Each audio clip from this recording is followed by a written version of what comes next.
श्रीगोंदा कृषी उत्पन्न बाजार समितीचे माजी सभापती तसेच माजी आमदार राहुल जगताप यांचे कट्टर समर्थक अतुल लोखंडे यांनी अखेर जगताप यांच्या विरहित 2 दिवसांपूर्वी पर्यटन मंत्री शंभूराज देसाई यांच्या उपस्थितीमध्ये शिवसेना शिंदे गटात प्रवेश केलाय। मागील काही दिवसांपासून लोखंडे शिवसेनेत प्रवेश करणार अशी चर्चा होती, मात्र माजी आमदार राहुल जगतापांनी काही दिवसांपूर्वी राष्ट्रवादी अजित पवार गटात प्रवेश केला। याचवेळी लोखंडे देखील आपल्या नेत्याबरोबर प्रवेश करतील असं वाटत असताना लोखंडे यांनी पक्ष बदलाचा वेगळा निर्णय का घेतला असा प्रश्न पडतोय। दरम्यानच्या काळात लोखंडे यांच्यावर कारवाई झाली असून त्यांना सभापती पद गमवावं लागलं होतं।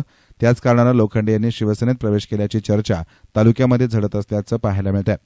लोखंडे यांनी आता धनुष्यबाण हातात घेतला असला तरी महायुतीमधल्या सर्वच झेंड्यांचा दांडा मात्र एक असल्यानं समोर येऊन ठेपलेल्या स्थानिक स्वराज्य संस्थांच्या निवडणुकीमध्ये भविष्यात जागा वाटपासाठी लोखंडे हे शिवसेनेमार्फत आपली जागा पक्की करणार असून पक्षप्रवेशाचा त्यांना फायदा होणार आहे हे मात्र निश्चित। यस9 मीडियासाठी प्रतिनिधी गणेश कांबळे, श्रीगोंदा।